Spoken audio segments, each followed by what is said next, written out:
Bismillahirrahmanirrahim. Assalamualaikum warahmatullahi wabarakatuh. Waalaikumsalam warahmatullahi wabarakatuh.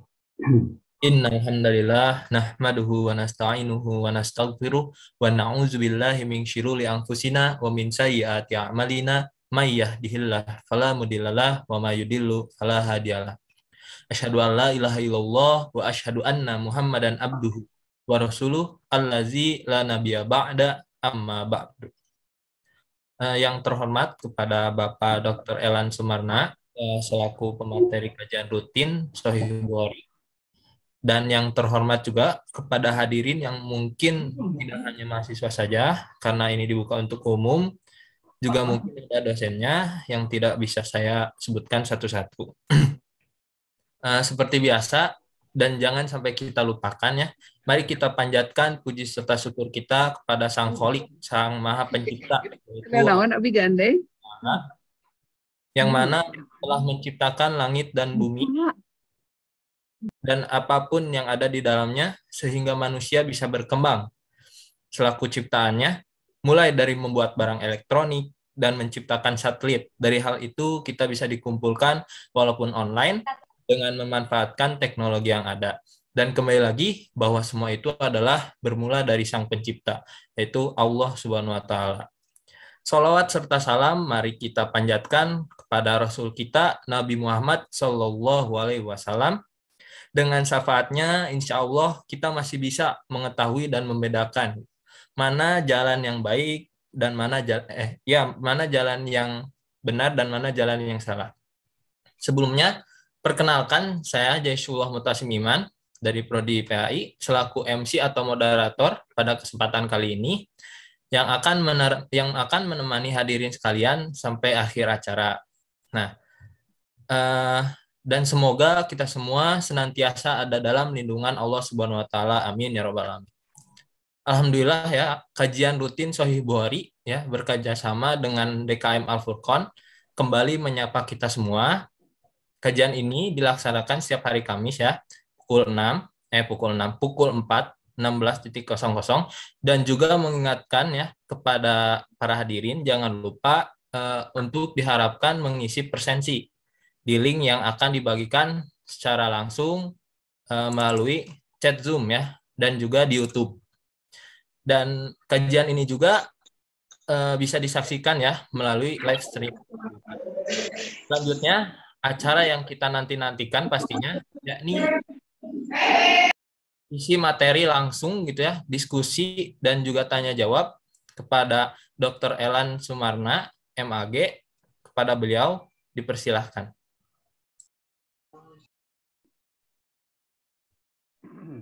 Ya, baik. Bismillahirrahmanirrahim. Assalamualaikum warahmatullahi wabarakatuh. Waalaikumsalam warahmatullahi wabarakatuh. Ya. Alhamdulillah, alhamdulillahirabbil alamin, wal aqibatu lil muttaqin, wala udwana illa 'alal dhalimin. Asyhadu an la ilaha illallah wahdahu la syarikalah wa asyhadu anna Muhammadan abduhu wa rasuluhu la nabiyya ba'dah. Allahumma shalli wa sallim ala sayyidil mursalin Muhammadin wa ala alihi wa sahbihi ajma'in, amma ba'd. Ayyuhal hadirun, usikum wa iyaya bittaqwallah faqad fazal muttaqun fa innallaha khabirum bima ta'malun. Wa qala Allah ta'ala fil Qur'anil Karim, a'udzu billahi samii'il 'aliim minasyaitonir rajim. Ya ayyuhalladzina amanu taqullaha haqqa tuqatih wa la tamutunna illa wa antum muslimun. Hadirin jamaah yang Allah muliakan, Bapak dan Ibu sekalian, kemudian juga sahabat dan karib kerabat, kemudian juga tentunya adik-adik, mahasiswa, dan mungkin ada pelajar yang Bapak cintai. Alhamdulillah, pada sore hari ini kita bisa bersua kembali dengan izin Allah. Dan pada kesempatan ini kita akan masuk kepada bab tentang seorang wanita yang mimpi basah. Ya, jadi kita masih tentang bab Kitabul Ghusli, tentang kitab mandi. Kitab mandi. Jadi hadirin sekalian, jamaah sekalian, dalam Sahih Bukhari itu pembagiannya seperti tadi, ada Kitabul Ghusli gitu. Kitabul Ghusli itu jadi kitab, di bawah kitab ada bab. Nah, pada bab itu ada isinya, begitu. Jadi berbeda dengan susunan kita hari ini. Jadi kalau hari ini kita susunannya bab, ya, bab tentang baru subbab di bawahnya, baru isi, begitu. Nah, jadi pada kitab-kitab dahulu, kitab-kitab klasik seperti Sahih Bukhari ini, susunannya kitab dulu, Kitabul Iman, misalnya di sini Kitabul Ghusli, itu maksudnya adalah bab tentang ghusli, tentang mandi. Baru masuk kepada bab. Nah, bab itu maksudnya adalah subbab, begitu. Nah, jamaah sekalian, kita insya Allah sekarang kita bicara tentang bab Iza ihtilamat al-mar'ah. Bab tentang Iza apabila ihtilamat, mimpi basah, al-mar'atu itu wanita, gitu ya. Jadi apabila seorang wanita mimpi basah, gitu terjemahannya. Jamaah sekalian, ini apa adanya, diambilnya dari dari Sahih Bukhari langsung. Sementara dalam flyer atau dalam pamflet itu bahasanya sudah disesuaikan, ya. Disesuaikan dengan maksud yang akan kita bahas, gitu. Nah, jamaah sekalian, apabila jamaah itu ibu dan bapak, sahabat karib kerabat dan adik-adik, ya, itu memiliki kitabnya, bisa dibuka kitabnya, kitab Sahih Bukhari, jilid pertama, nomor hadis 282. Jilid pertama, babnya bab tentang Iza ihtilamat al-mar'ah. Itu bab tentang apabila wanita mimpi basah. Ini nomor hadisnya 282. 282. Nah, bagi mereka yang punya buku terjemahannya, itu lebih bagus, terjemahan Sahih Bukhari, lebih bagus. Itu kalau tak salah yang punya itu dari Sumedang, ya, ada Ustazah Yuyun, gitu ya. Nah, itu insya Allah itu Ustazah bisa membuka pada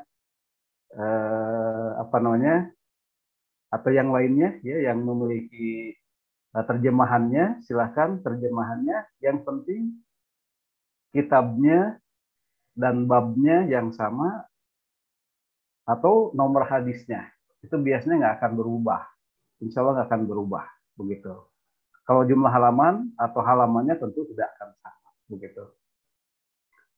Baik jamaah yang Allah muliakan, kita masuk pada bab Iza ihtilamat. Ini bab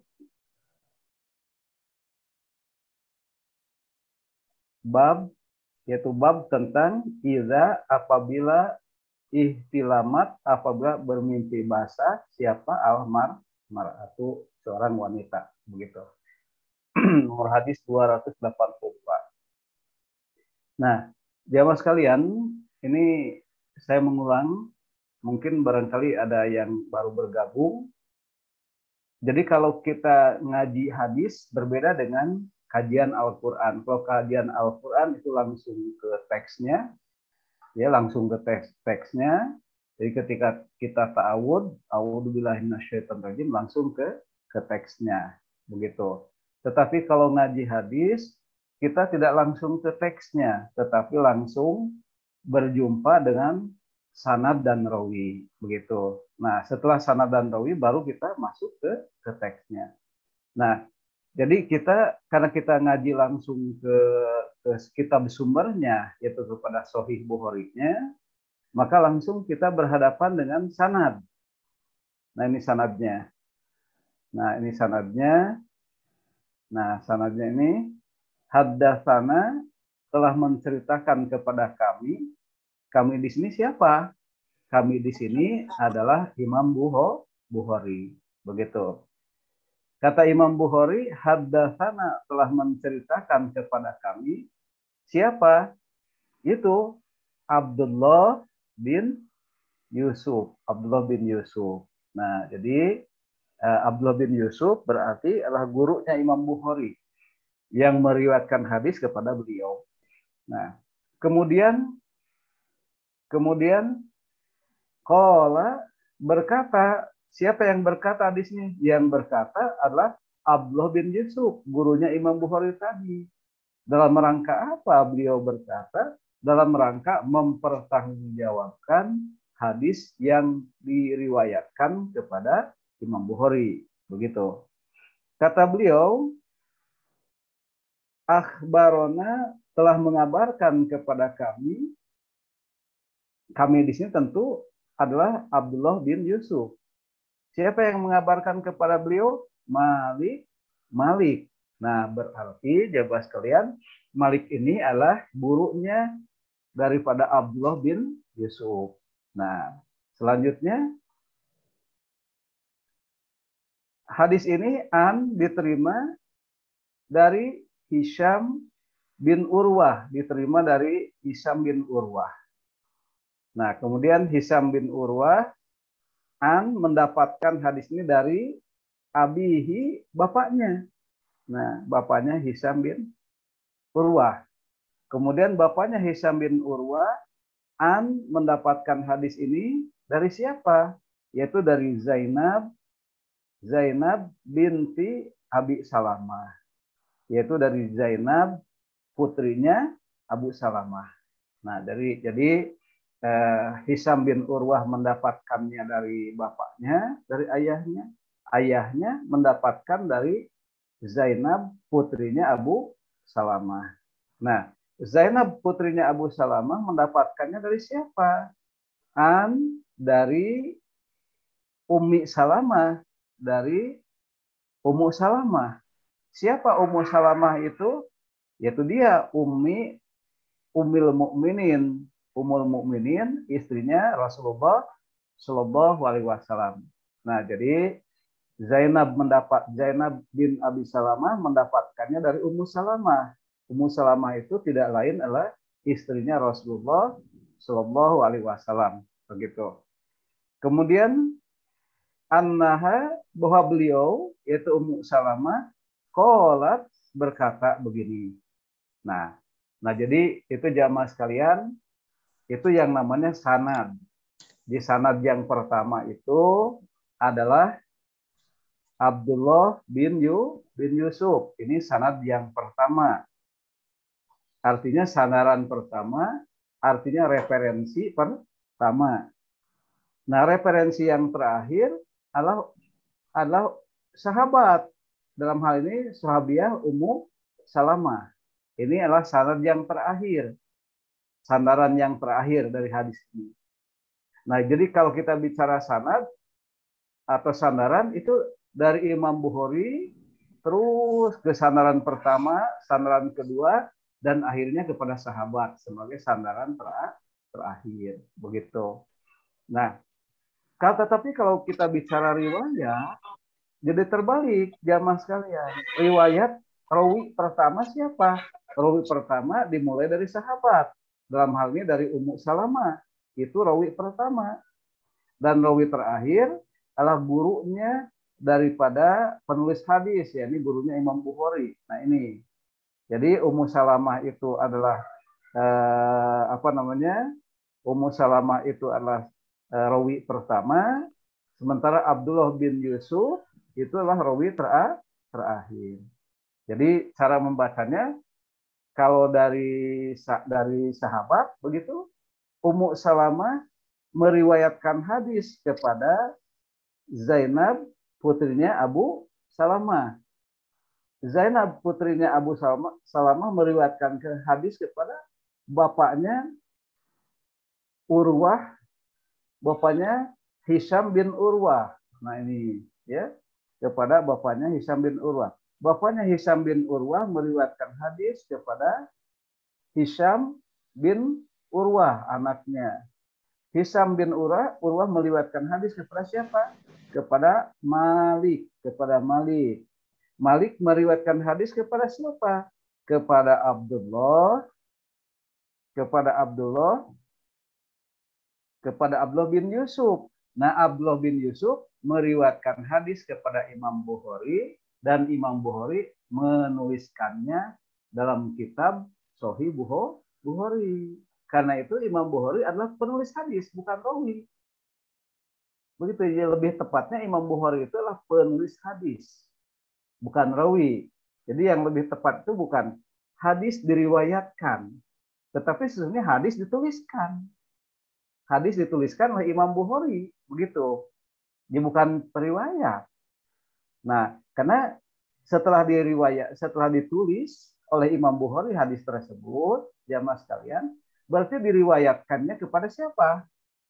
Tidak meriwayatkan lagi, melainkan dibaca oleh kita.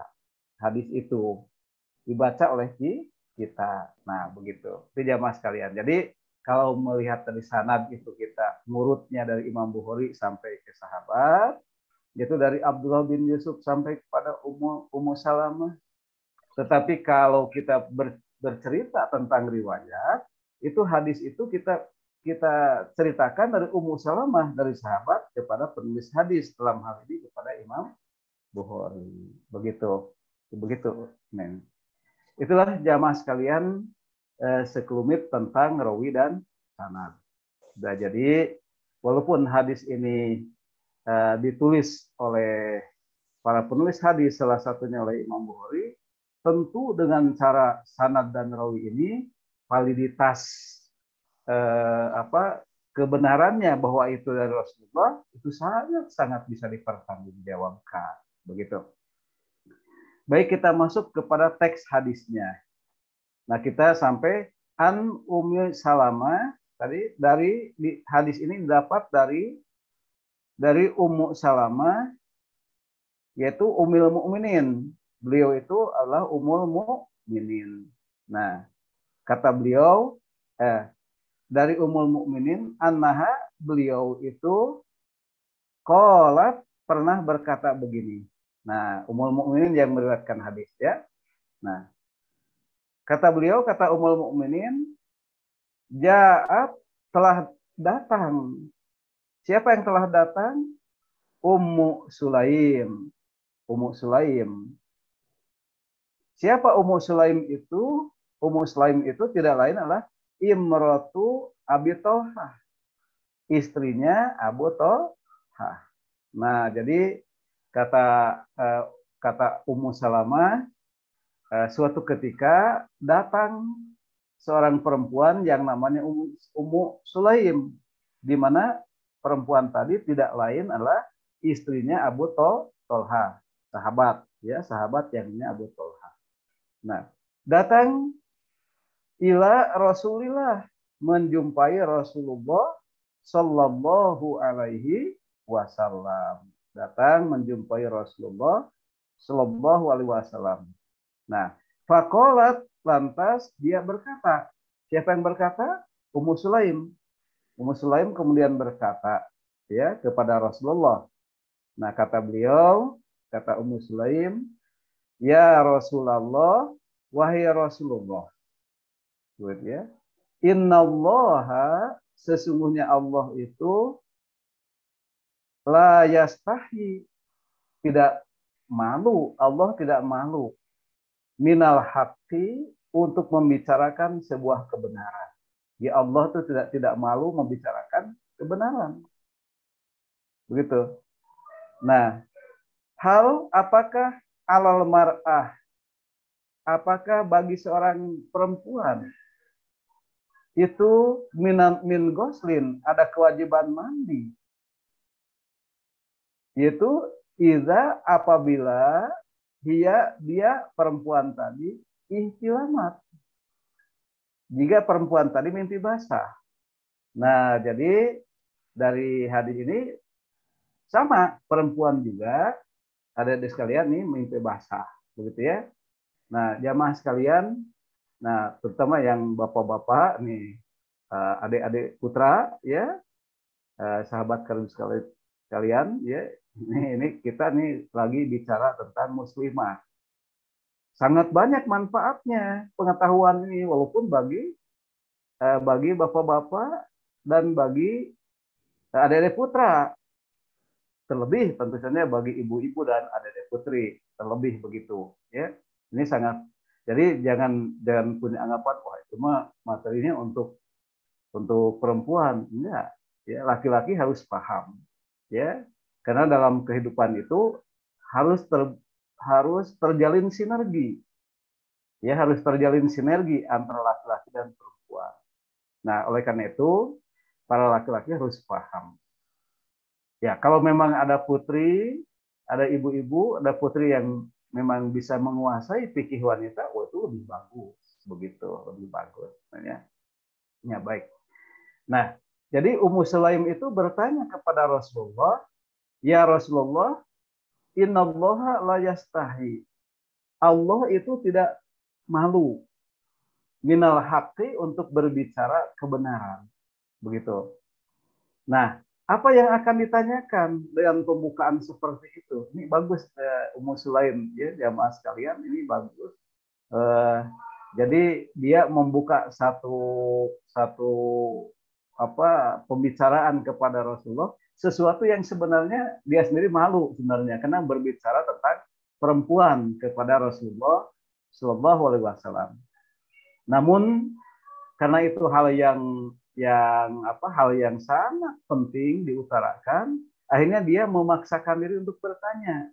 Tetapi bagusnya beliau itu diawali dengan pembukaan dengan mengatakan innallaha la yastahi minal haq. Sesungguhnya Allah tidak malu untuk berbicara kebenaran gitu. Baru dia bertanya. Ya Rasulullah, kata beliau, apakah seorang mar'ah itu, seorang perempuan itu wajib mandi apabila dia mimpi basah? Nah, bagaimana kata Rasulullah jawabannya, jamaah sekalian? Faqala, maka Rasulullah menjawab atau bersabda Rasulullah Shallallahu Alaihi Wasallam. Rasulullah bersabda, apa kata beliau? Kata beliau, na'am, betul, benar sekali bahwa perempuan yang mimpi basah itu wajib mandi junub. Dengan syarat apa? Dengan syarat iza apabila ro'at, dia melihat, si perempuan tadi melihat al-ma'a, air. Begitu. Jadi kalau si perempuan tadi melihat air, maka wajiblah mandi. Tetapi sesungguhnya air yang dimaksud jamaah adalah air mani maksudnya, bukan air sembarang air kan. Nah, karena dalam bahasa Arab itu kata al-ma'a ini kan ada alif lam ya. Alif lam itu menunjuk sesuatu yang tengah dibicarakan gitu. Jadi tidak sembarang gitu ya kalau pakai al-ma'a. Nah, kalau kita bicara grammar bahasa Inggris pun juga sama dengan the book begitu ya. The book kan dengan a book beda. Kalau the book itu buku yang dimaksud, buku itu. Kalau a book sembarang buku, sebuah buku, entah buku yang mana. Jadi si pembicara tidak mengisyaratkan kepada buku tertentu, book saja, sembarang buku saja. Nah, dalam bahasa Arab, dalam bahasa Inggris itu pakai the, dalam bahasa Arab itu pakai alif lam. Dalam hal ini al-ma'a, air. Jadi air apa? Ya air yang tengah dibicarakan, yaitu air mani maksudnya, begitu. Nah, jadi kan tengah bicara tentang mimpi basah. Seorang perempuan mimpi basah, apakah harus mandi? Nah, kata Rasulullah, betul, harus mandi. Kapan? saat dia melihat air mani, begitu. Nah, jadi itu jamaah sekalian ya. Nah, coba kita lihat penjelasan hadisnya.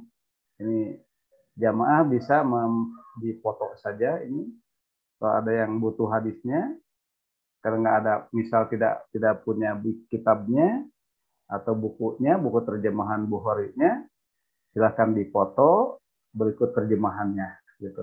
Atau jamaah bisa juga meminta soft file-nya, meminta materi ini ke narahubung dari kajian ini. Nanti Jaisullah atau siapa saja, ada Saifan juga ya, bisa disampaikan ya ke siapa aja, silakan minta soft file-nya ya. Insya Allah nanti dikasih ya, atau langsung ke saya juga bisa, minta ke saya nanti dikasih soft file-nya. Atau jamaah sekalian bisa juga kalau tidak ada keterbatasan itu dan ini, jamaah bisa bergabung ke grup kajian hadis, minta dimasukkan aja ke narahubung tadi, begitu.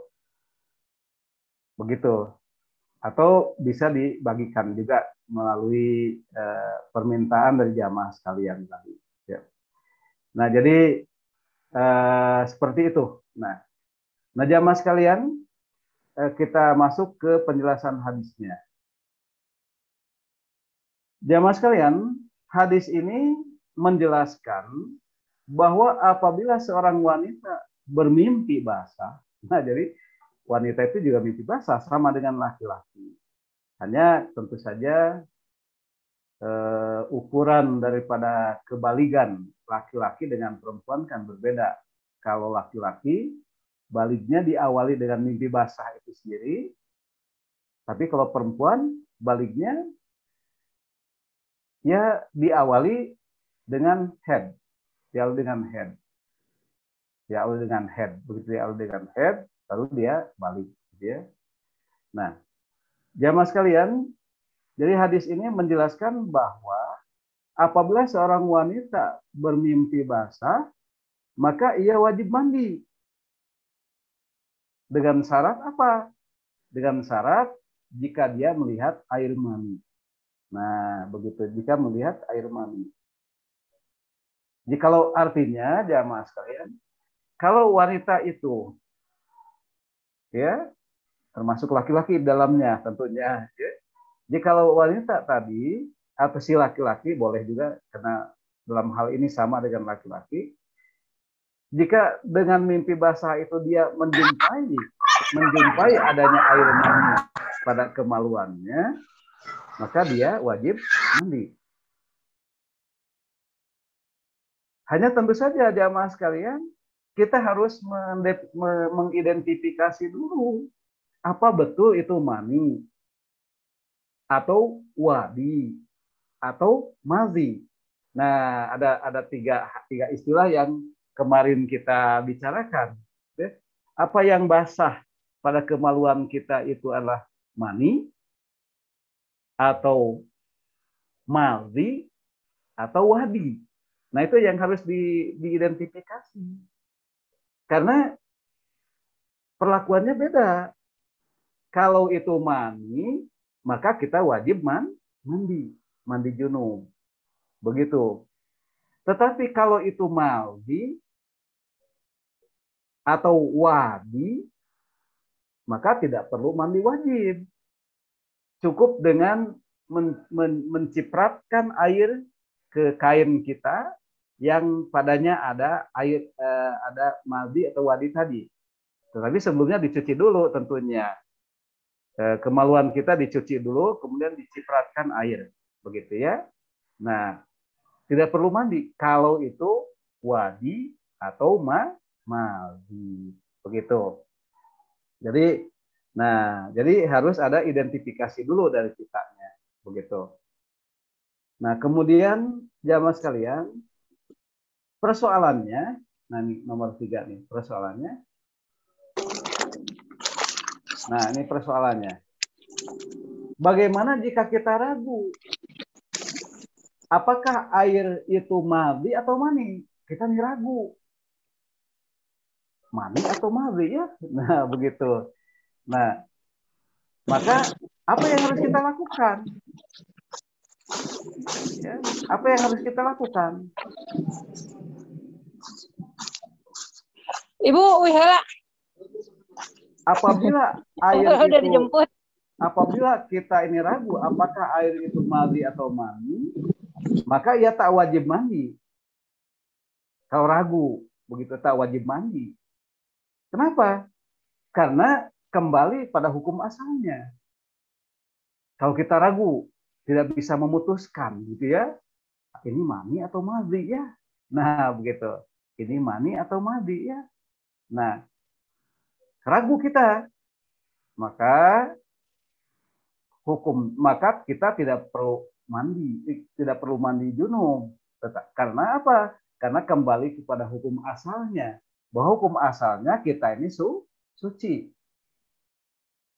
Hukum asalnya kita ini suci. Nah, oleh karena itu, karena hukum asalnya kita ini suci, maka tidak perlu mandi. Nah, jamaah yang Allah muliakan,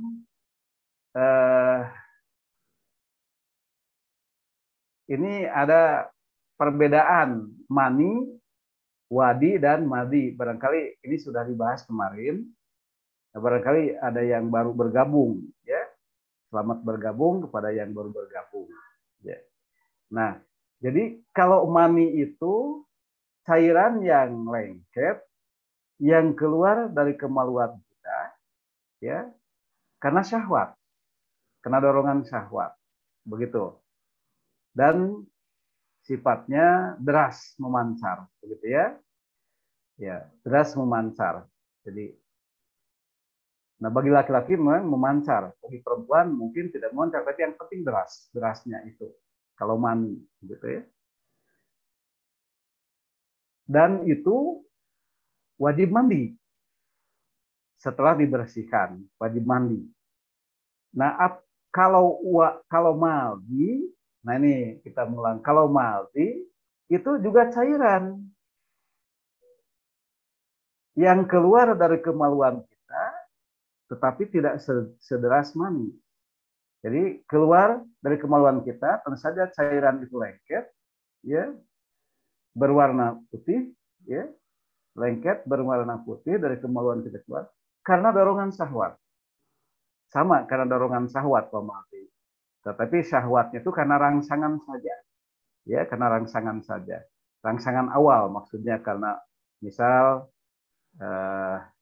ini para pemuda ya biasanya yang belum bisa mengendalikan syahwat.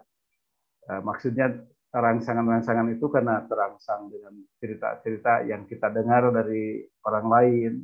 Misal ketika kita lewat, ada orang-orang ngobrol-ngobrol tentang syahwat, kemudian kita terangsang, tapi ya tidak sampai keluar mani ya, tidak memancar deras, tapi hanya keluar sedikit saja dari kemaluan karena rangsangan itu, atau menonton film-film yang tidak layak, tentu saja itu ditonton karena memang tidak disengaja, begitu ya.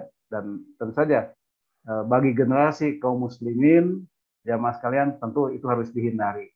Ini kita jelaskan supaya jelas masalahnya.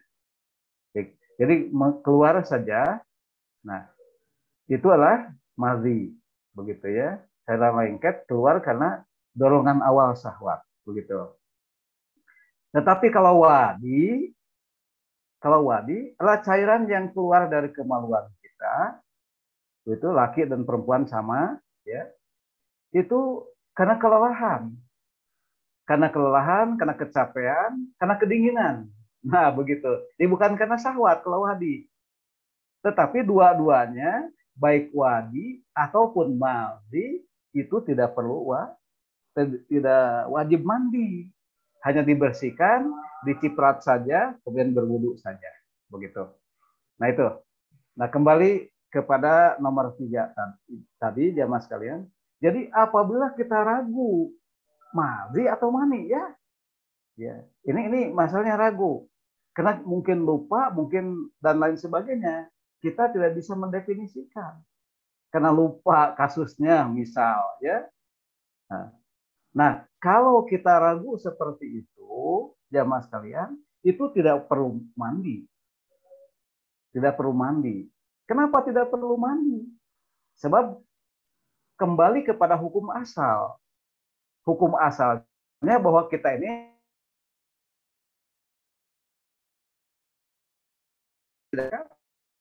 begitu. Nah, itu yang dipegang. Jamaah sekalian, hal seperti itu kita analogikan pada hadis yang sudah kita bahas di belakang, di muka ya. Tapi nggak apa-apa, memang harus kita ulang lagi. Karena ilmu itu harus kita ulang-ulang. Jamaah juga boleh bertanya sekitar apa yang sudah kita bahas di belakang. Jangan takut ini sudah dibahas gitu ya. Malu ya. Justru berpahala. Karena ilmu itu diulang-ulang. Silakan ditanyakan apa yang sudah di belakang kita bahas tadi supaya terulang kembali ilmu itu. Begitu. Nah, kembali lagi, jamaah sekalian, ada hadis, insya Allah ini dari hadis yang sudah kita bahas ya. Rasulullah bersabda, layan sorifu. Ini ada layan sorifu.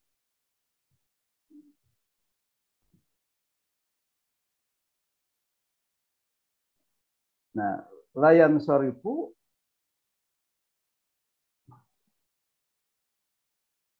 la tidak boleh yang sorry apa? Tidak boleh seseorang itu berpaling, maksudnya dari sholatnya, tidak boleh keluar dari sholatnya,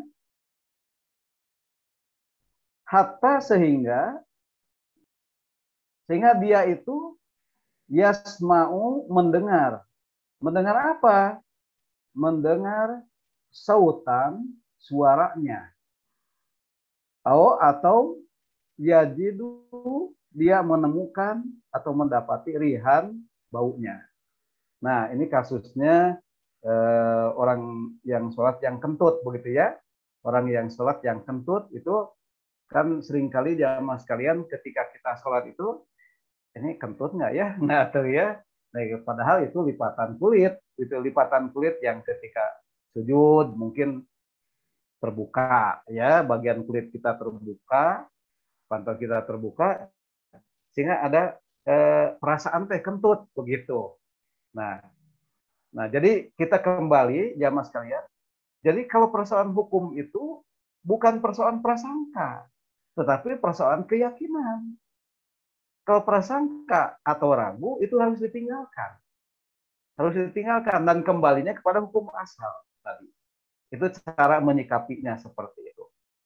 Nah, dalam hadis ini jamaah sekalian, Rasulullah bersabda, la yansarifu, tidak perlu berpaling seseorang yang kentut dalam salatnya atau dalam wudunya, boleh ya, hatta yasma'u sehingga dia mendengar sautan suaranya, au iya jidurihan atau menemukan baunya. Nah, ini hadis ini mengetengahkan kepada kita jamaah sekalian akan perlunya satu keyakinan, dan keyakinan itu jamaah adalah didapat dari indera.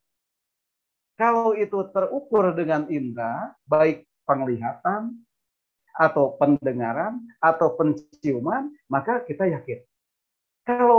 Kalau sesuatu itu tidak kita lihat, tidak kita dengar dengan jelas, tidak kita cium, itu kita tinggalkan. Begitu. Karena itu dalam hadis ini boleh ketika Ummu Sulaim itu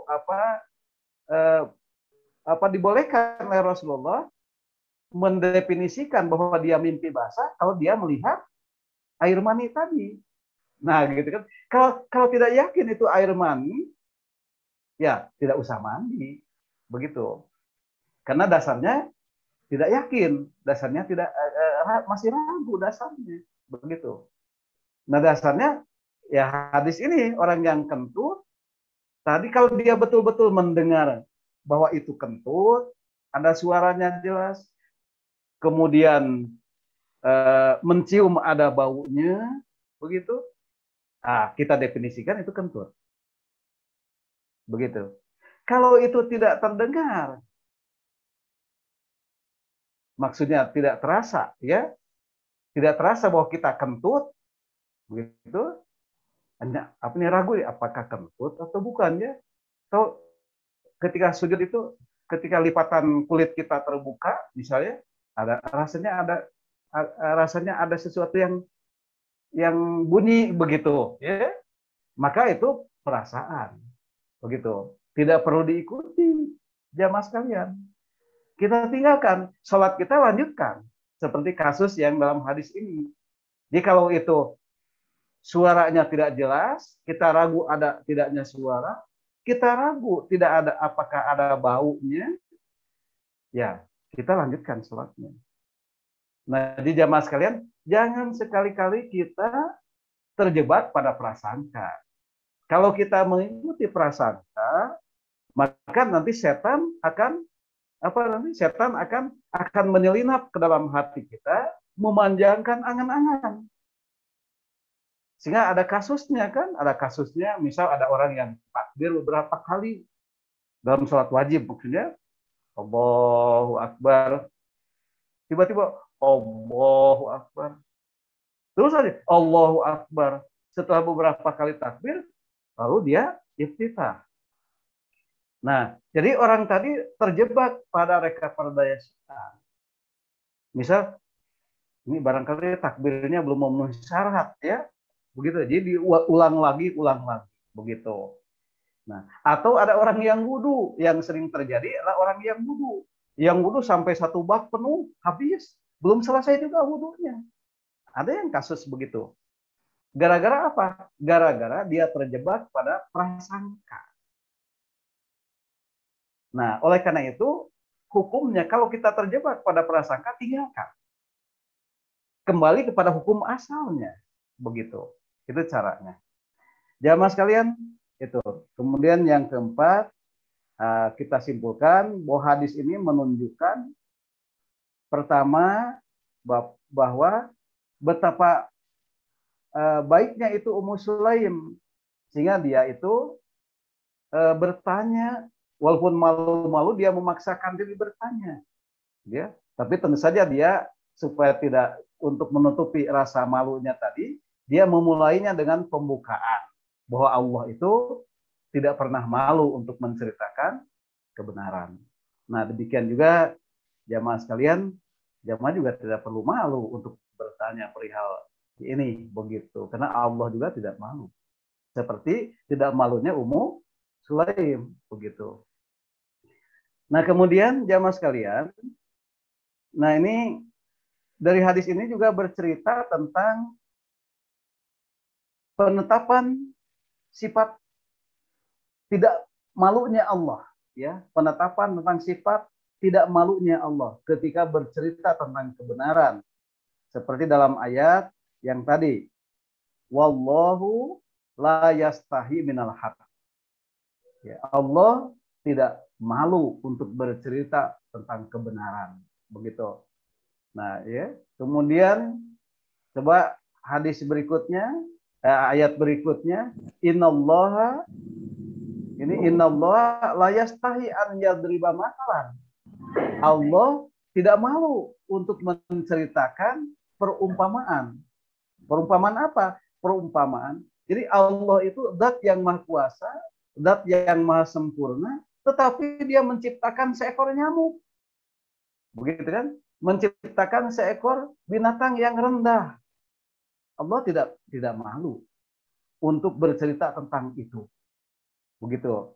Nah, kemudian juga ini ada hadis dari Abu Daud, innallaha rabbukum. Rasulullah bersabda, innallaha, sesungguhnya Allah. Nah, ini innallaha, sesungguhnya Allah, rabbukum, Tuhan kalian. Itu hayyun, malu, karimun, mulia. Jadi Allah itu juga malu, gitu ya, mulia. Beliau, Allah tadi, yastahi, malu, min abdihi, kepada hambanya. Idza rafa'a, apabila hambanya itu mengangkat ilaihi kepadanya, yaitu mengangkat tangannya, kemudian tiba-tiba an yuraddahuma, dia mengembalikan tangannya yang diangkat tadi, sifron, dalam keadaan hampa, tidak ada hanya bertepuk tangan begitu. Di dalam hadis ini Allah malu. Yang pertama Allah tidak malu, ya. Yang kedua Allah malu. Dua hal yang ini ya. Pertama Allah itu sifatnya malu. Allah itu sifatnya tidak malu untuk bercerita tentang kebenaran. Yang kedua Allah malu juga. Malu kalau seorang hamba itu mengangkat tangannya berdoa kepada Allah, tiba-tiba dia mengembalikan tangannya tadi dalam keadaan tangan kosong, artinya doanya tidak dikabul begitu. Ya Allah malu begitu. Nah, karena itu jamaah sekalian, kesimpulannya malu itu termasuk akhlak tercela, dan boleh jadi malu itu termasuk akhlak yang mulia. Kapan tercela? Kapan mulia? Nah, malu itu termasuk akhlak tercela apabila menghalangi kebenaran. Jadi malu itu termasuk akhlak mulia apabila menghalangi kebenaran. Jadi ini malu bertanya, karena sesat di jalan kan begitu. Jadi termasuk akhlak tercela kalau sifat malu itu menghalangi kebenaran.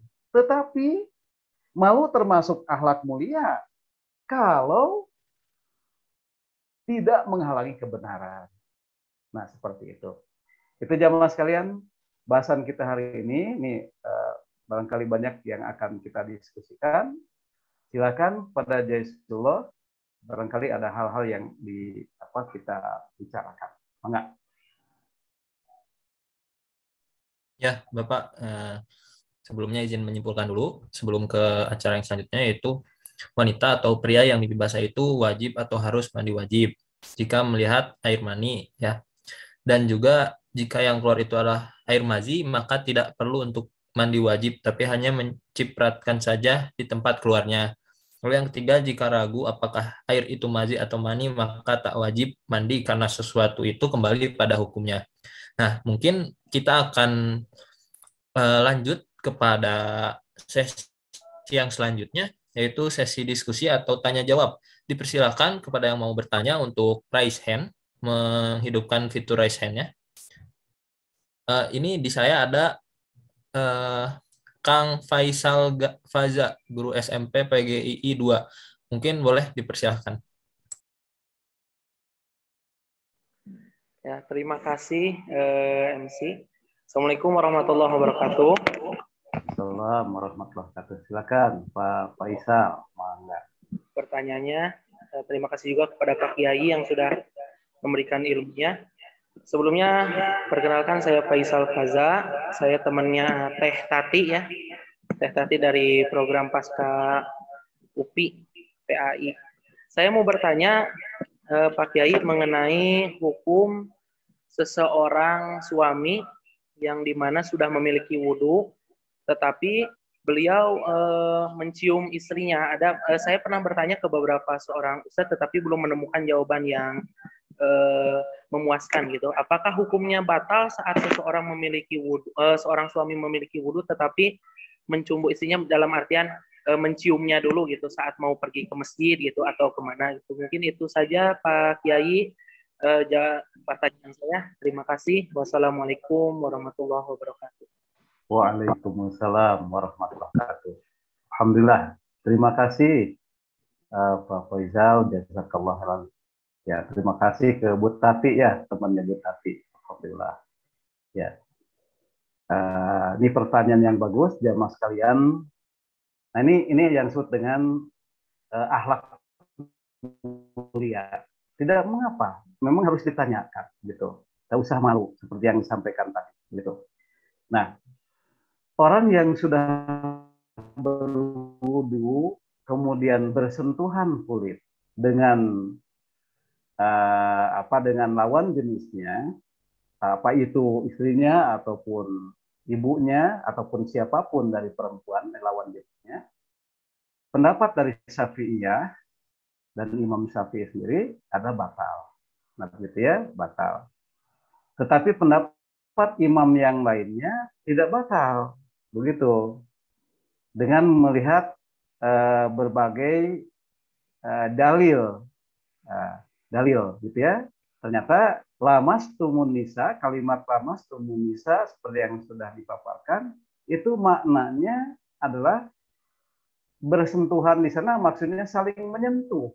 Lamasa itu kan menyentuh, tapi kalau la-nya dipanjangkan berarti ada musyarakah, ada alif musyarakah, saling menyentuh. Nah, kalau saling menyentuh berarti apa itu dalam bahasa Indonesia itu resiprok ya. Jadi apa ada salingnya itu. Jadi makanya diterjemahkan dengan berhubungan suami istri begitu ya. Nah, jadi demikian juga kemudian kalau kita lihat kalau kita berhaji atau berumroh di Mekah sana ketika tawaf itu campur aduk laki dan perempuan ya. Nah, laki perempuan, nah itu juga memang tidak membatalkan wudhu. Betapa sulitnya kalau ketika kita tawaf di Ka'bah itu, kemudian batal nyari tempat wudhu lagi, sementara tempat wudhu itu amat jauh di sana, ya begitu dan lain sebagainya. Nah, jadi itu pendapat yang kedua yang menyatakan tidak batal, begitu. Nah, kasusnya yang disampaikan oleh Pak Faisal tadi adalah mencium istrinya setelah berwudu, begitu ya. Nah, tentu saja itu tidak batal. Kalau saya punya pendapat, ya, karena bebas kalau dalam mazhab fikih itu bebas, jamaah bisa bisa mengambil pendapat mana saja boleh. Karena itu mazhab fikih. Yang kita berhati-hati itu adalah madhab pemikiran, jamaah sekalian. Kan madhab itu ada dua. Ada madhab pemikiran, ada madhab hukum atau fikih. Kalau madhab hukum atau fikih, itu silang pendapat di antara kita, itu tidak menyebabkan terancamnya kita dari keislaman kita. Begitu.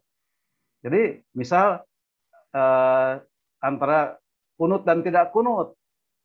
Orang yang tidak kunut itu tidak batal sholatnya. Orang yang kunut juga apalagi, ya begitu. Jadi hanya masalahnya memang toleransi yang harus dikembangkan. Berarti kalau kita ini mengambil pendapat bahwa kunut itu tidak ada dalam sholat subuh, tetapi kita ada di komunitas mereka yang kunut, ya mesti kunut lah. Nah gitu ya.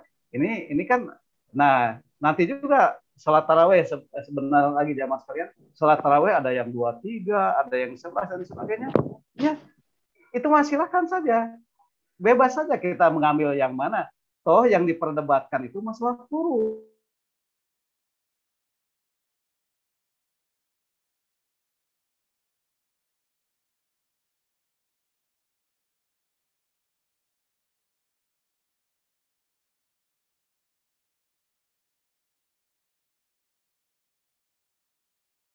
Nah, kenapa? Sebab berbeda pendapat dalam hal yang sifatnya fikih itu sesuatu yang tidak terancam, tidak diancam keimanan kita, tidak diancam dengan murtad, itu tidak terancam murtad begitu dalam masalah fikih. Nah, hanya memang untuk memilih silakan dipilih sesuai dengan mana yang kita yang cocok selera kita. Hanya begitu ya. Nah, kembali kepada pertanyaan Pak Faisal tadi, ya Mas kalian. Jadi kalau saya memilih tidak batal ya, karena melihat hadis-hadis yang tadi, ya hadis-hadis yang tadi, ayat-ayat pun juga menyatakan begitu. Nah, jadi di Mekah juga begitu, dia tidak batal. Nah, tetapi kalau persoalan mencium itu ada syahwatnya, nah ini mencium pada istri ini masalahnya ya, ada syahwatnya, tiba-tiba terangsang, keluarlah dari kemaluan kita cairan tadi, itu tentu saja cairan itu adalah cairan madhi, bukan mani. Jadi tidak perlu mandi, Hanya kemudian ya ke belakang saja dulu, nanti kalau kita sampai ke tempat tujuan, kita ke toilet dulu, dibersihkan dulu kemaluan kita, kemudian diciprat saja kainnya, dan silakan untuk berwudu. Kalau silakan untuk berwudu saja, itu tidak perlu. Demikian itu Pak Faisal. Insya Allah sangat bermanfaat pertanyaannya kepada kita semua. Alhamdulillah. Jazakallah khairan. Ya, terima kasih. Amin ya rabbal alamin. Ya, di sini ada satu pertanyaan lagi ya dari Teh Mita Mawada. Mungkin boleh untuk bertanya. Bismillah, cek suaranya kedengaran moderator. Terdengar Teh Mita. Iya, baik, terima kasih banyak atas kesempatannya moderator. Bapak mohon izin bertanya terkait tadi ya Pak, persoalan buang angin atau kentut gitu. Nah, tadi kalau nggak salah Nisa dengar, ketika sesuatu itu tidak terukur dengan indera, baik itu suaranya ataupun baunya, berarti masuknya itu ke perasaan, maka nggak usah diikutin gitu, sehingga kita tinggalkan keraguan gitu. Nah, yang kita tanyakan pada kajian hadis semester lalu, kalau nggak salah semester sebelumnya itu sempat dibahas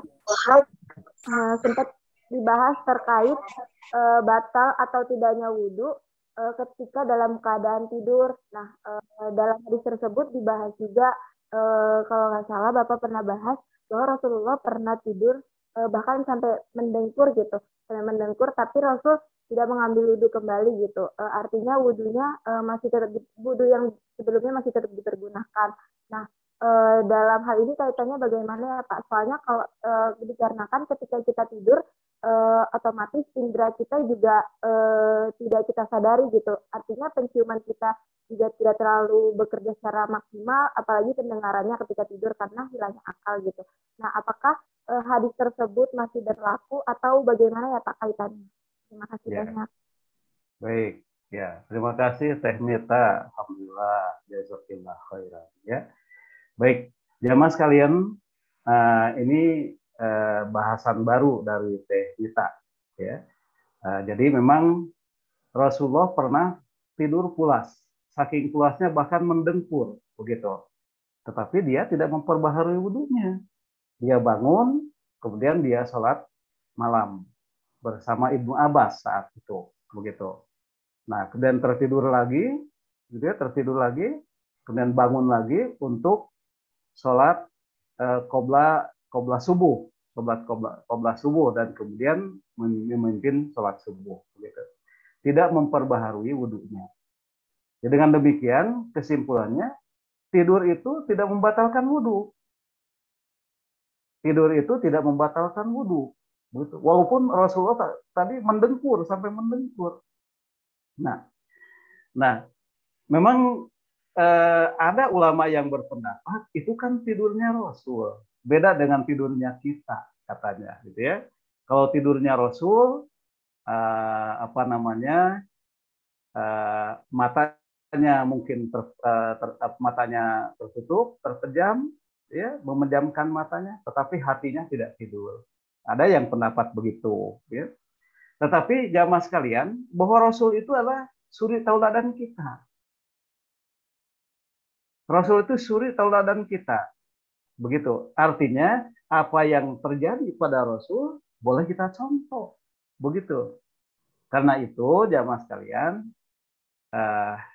lepas dari apakah bedanya tidur kita dengan tidurnya Rasul, lepas dari itu bahwa Rasul tertidur dengan mendengkur, lelap sekali, tetapi tidak memperbaharui wudhunya. Dengan demikian tidur tidak membatalkan wudhu. Hanya apa yang disampaikan oleh Teh Mita tadi. Nah, jadi ini kembali kepada keyakinan kita, begitu jamaah sekalian. Akankah kita yakin bahwa ketika kita tidur itu wudhu kita batal?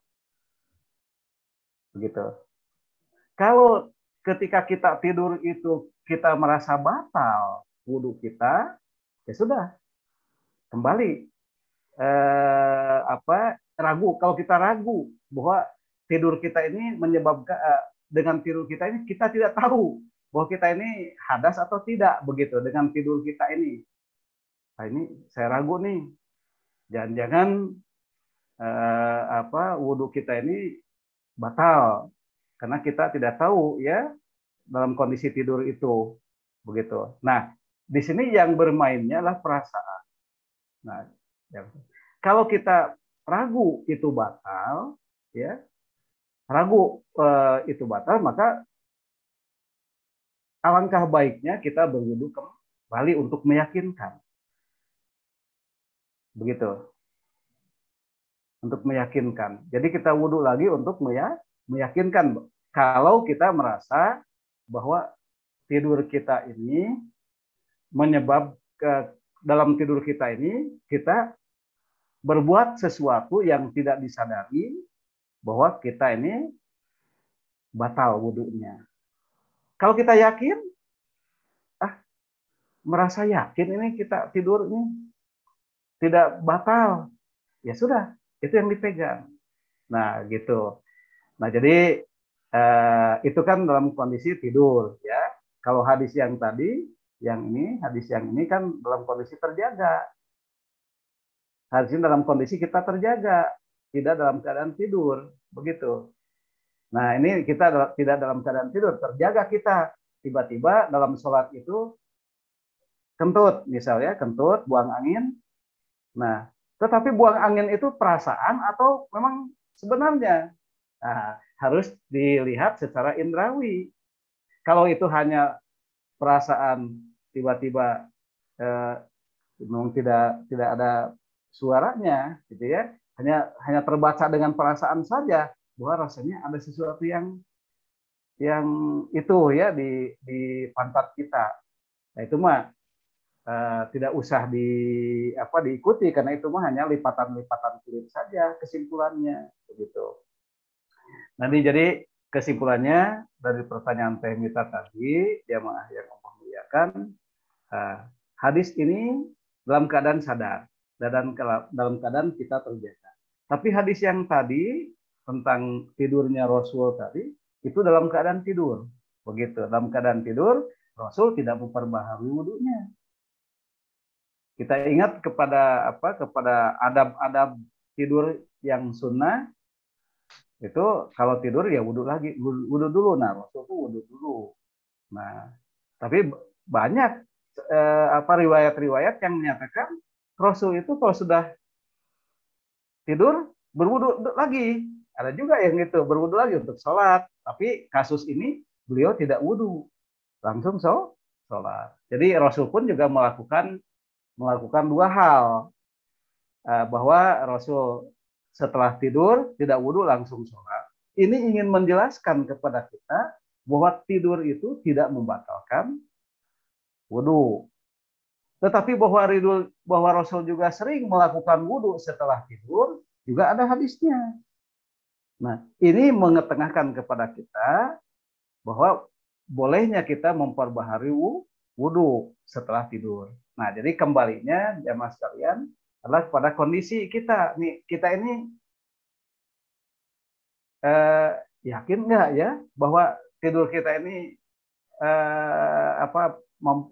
dalam tidur itu ada terjadi sesuatu yang membatalkan wudu atau tidak? Kalau tidak yakin, ragu bahwa kita batal, ya berwudu lagi. Begitu. Sebagaimana Rasul pun berwudu, begitu. Nah, itu diantaranya. Kembali ke Jasulullah. Alhamdulillah. Teh Mita, jazakillah khairan. Ya. Ya, terima kasih Bapak atas jawabannya. Mungkin karena sudah tidak ada yang bertanya lagi, kita lanjutkan kepada sesi yang selanjutnya, yaitu sesi pembacaan doa yang mungkin Pak yang dipimpin oleh Bapak sendiri, Bapak Dr. Elan Sumarna, MAG. Waktu dan tempat saya persilakan. Baik, jamaah yang Allah muliakan, terima kasih jazakumullah atas kebersamaannya. Jazakumullah khairan. Mari kita berdoa semoga Allah memberikan ilmu yang berkah, ilmu yang bermanfaat buat kita, yang dengannya semakin lurus akidah kita, yang dengannya semakin benar ibadah kita. Rabbana zalamna anfusana wa illam taghfir lana wa tarhamna lanakunanna minal khasirin. Allahumma rabbana la tuzigh qulubana ba'da idh hadaitana wa hab lana min ladunka rahmah innaka antal wahhab. Rabbana atina fid dunya hasanah wa fil akhirati hasanah wa qina adzabannar. Rabbana zidna ilman nafi'an warzuqna fahman wasi'an ya arhamar rahimin. Subhana rabbika rabbil izzati amma yasifun wa salamun alal mursalin walhamdulillahi rabbil alamin. Assalamualaikum warahmatullahi wabarakatuh. Waalaikumsalam warahmatullahi wabarakatuh. Mungkin langsung saja. Terima kasih kepada Bapak Elan yang sudah memberikan ilmunya ya. Semoga bagi kita semua bermanfaat. Amin ya robbal alamin. Amin. Dan kepada audiens juga terima kasih atas partisipasinya. Terima kasih atas yang sudah memperhatikan dan juga mohon maaf apabila ada kesalahan kata dari kita semua. Kita saling memaafkan saja. Semoga ya tadi ilmu yang kita dapatkan itu bermanfaat. Nah, ditutup saja dengan doa. Rabbana la tuzigh qulubana ba'da idh hadaitana wa hab lana min ladunka rahmah innaka antal wahhab. Wassalamualaikum warahmatullahi wabarakatuh. Waalaikumsalam warahmatullahi wabarakatuh.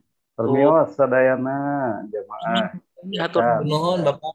Kami Bapak Ya. Bu Tati, sadayana ibu-ibu, adik-adik, sahabat-sahabat sadayana.